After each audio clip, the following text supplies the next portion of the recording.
तो घोषणा हो गई है, आप तैयार हैं मुकाबले के लिए? मैं उससे पहले एक बात कहना चाहूंगा, जो चुनाव के नाम से थर-थर कांप रहे हैं वो सनी देओल क्यों बन रहे हैं चुनाव के।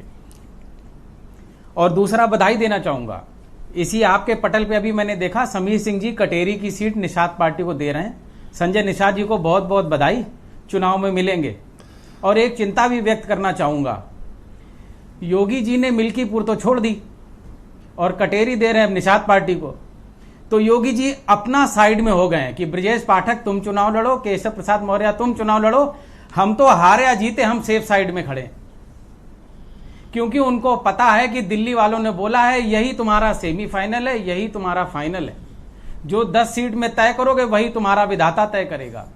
तो उन्होंने तुरंत मिल्कीपुर को साइड में कर दिया। अब ये हम और आप कुछ भी बात करते रहे, ताली पीटते रहे, ढोलक पीटते रहे, मजीरा पीटते रहे, जनता ने ये देख लिया है हाई कोर्ट का कोई आदेश नहीं है कि वहां चुनाव नहीं होगा। और इलेक्शन कमीशन आप भी जानते हैं, हम भी जानते हैं कौन कहां किसकी कितनी सुनता है, कितनी मानता है, कितनी करता है। इतने 10 साल से तो देख रहे हैं। और हम और आप झूठ बोल सकते हैं एक दूसरे से, जनता तो देख रही है ना कम से कम। अरे मैं क्यों बोलूं, आपको में पर्चा भरने की दम दम नहीं है। जो लोग मौतों के ऊपर भी राजनीति करने के लिए पहचाने जाते हैं देश में, जो नफरत का सामान बेचते हैं, धर्मांधता पे चुनाव लड़ते हैं, वो मिल्कीपुर में पर्चा भरने को तैयार नहीं। चुनाव का रिजल्ट सामने है। नेक्स्ट क्वेश्चन जी, ये मनीष हिंदवी का इंटरेस्ट जानने में आप इनको कितनी सीटें दे रहे हो? हाँ, एक और अब बहुत अच्छी चीज ना देखो इसमें घुमाओ नहीं, बहुत अच्छी चीज याद दिलाई। हाँ। बोला दारा सिंह चौहान छोड़ के गए हैं, अभी पता चलेगा सपा को।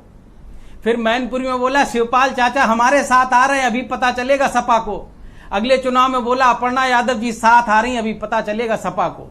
और अब ये हमेशा बोलते रहते इंडिया गठबंधन में लड़ाई हो जाएगी, लड़ाई हो जाएगी।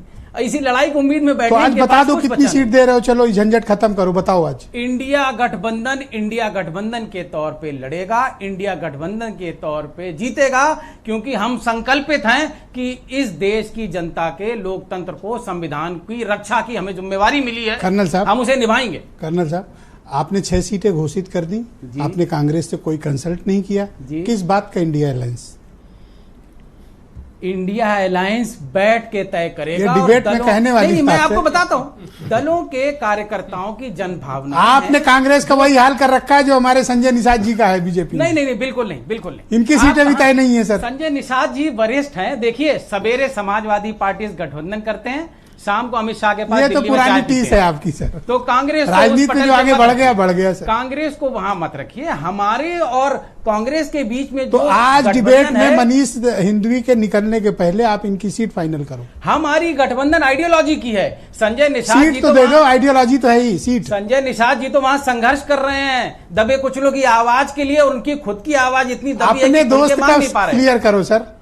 तय है। देखो बेचारे सर झुका के बैठे, मुझे तो चिंता हो रही है उनकी। उत्तर प्रदेश में इंडिया गठबंधन चुनाव लड़ेगा, और देखिएगा अभी सामने तो चुनाव है, अभी खुद देखिएगा ये लोग, इन लोगों को बोलिए। देखो आपने 10 के चुनाव होना था, 9 पे चुनाव हो रहा है, तो अब बची कितनी?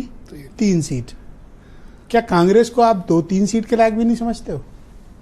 देखिए, ये मतलब उनकी चिंता होनी चाहिए। ये सुन के कांग्रेस के कार्यकर्ताओं का और समाजवादी पार्टी के कार्यकर्ताओं का कितना मनोबल बढ़ गया होगा कि एनडीए के पास अब एक ही उम्मीद बची है कि यहाँ कोई विघटन हो जाए। ये मनोबल हमारा ऊंचा कर रहा है। मैं आपको तहे दिल से बोल रहा हूँ, वही बात आप कह रहे हो। है असल में क्या है, आप लोगों को वो जो एक्चुअल क्वेश्चन है वो पसंद नहीं आते, तो आप इनका बंटवारा नहीं कर रहे हो। बड़े भाई के नाम पे आप ब्लॉक किए हो, बड़े भाई के नाम पे ये ब्लॉक किए हैं। ये कहाँ जाएंगे मनीष सिंधवी और संजय निषाद जी? मुझे तो इनके लिए फिक्र है। ब्रजेश जी, 2024 के चुनाव ना कर्नल साहब घुमाओ नहीं प्लीज। नहीं, मैं स्पष्ट बता रहा हूं, 2024 में जो मुद्दों पे हमने चुनाव लड़ा है जी, वो हमारे मार्मिक संवेदना है, कोई राजनीति नहीं है। हम उसके लिए अनवरत संघर्ष कर रहे हैं और एक साथ करेंगे। और ये शब्दों का माया जाल के बजाय आप मनीष सिंधवी को आज ये बताकर डिबेट से भेजते तो ये प्रसन्न होकर जाते और पार्टी को सूचित करते, इतनी सीटें मिल गई। प्रवक्ता हूं, प्रवक्ता के तौर पे कह सकता हूं कि इंडिया गठबंधन लड़ेगा, एक साथ लड़ेगा और इंडिया गठबंधन जीतेगा। और मेरी उम्मीद है कि मिल्कीपुर की पिटीशन वापस करवा लेंगे। तो मतलब तय है कि आप अभी इनका क्लियर नहीं कर रहे हो? नहीं, बिल्कुल क्लियर है। हमने आपको बता दिया, हम एक परिवार के तौर पे सामूहिक लड़ाई लड़ेंगे, लेकिन लड़ाई का परसेप्शन बहुत बहुत शुक्रिया, बहुत बहुत धन्यवाद।